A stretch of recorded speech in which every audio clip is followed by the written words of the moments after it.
Here with parenting contributor Heather Johnson. Kickstarting a new school year is an exciting time, but it's also an anxious time for so many children. Wow, we've got you today, knowing this week is so big for so many kids and parents out there.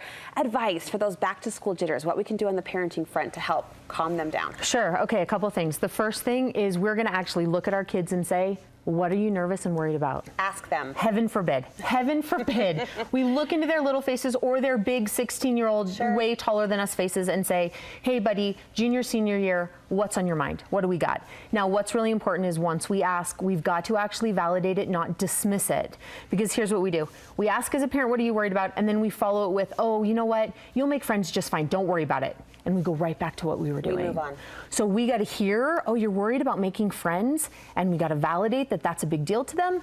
And then we got to back it up and talk to them about how they can work through those things. You say just a trip down the supply aisle can be a calming experience. Absolutely. We're going to take our kids with us when we buy school supplies. We're not going to go by ourselves for those 39-cent notebooks. And I get that going by yourself is quicker and more efficient. Believe me, I understand all of that part. But when we take our kids with us, now they're watching that the things they need are all taken care of. And so there's less fear and less stress. It also helps them not worry about being embarrassed to show up to school when they don't and not have what they need. Right. And it also makes them really familiar with their own supplies. So when the teacher says, hey, pull this out, they're like, okay, I know what that notebook is. I know what's going on here. This will take care of just it. The start of school, it's the start of dance and soccer and karate and whatever the list may include. You say if you can ease into those activities, that helps?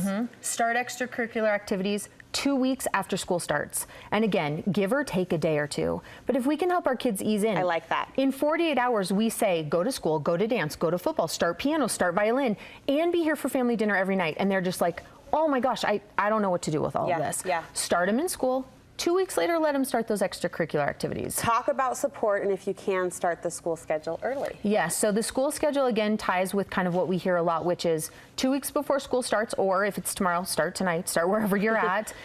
Routine for bedtime and wake up time. Start that schedule early so that it's in place. And then the last tip, which will help so much, teach your kids where their support system lies. Because it's not that kids are so much fearful or have jitters that something's new. It's that if they need help when something's new, they don't know where to go to get it. So the teacher, the counselor, whatever it is. What do you do when you're walking home? What do you do when you're on the playground? What do you do when you're at football and you have a question or you need something? Teach them where to go so they're not so nervous. Love it, Heather. Thank you so much.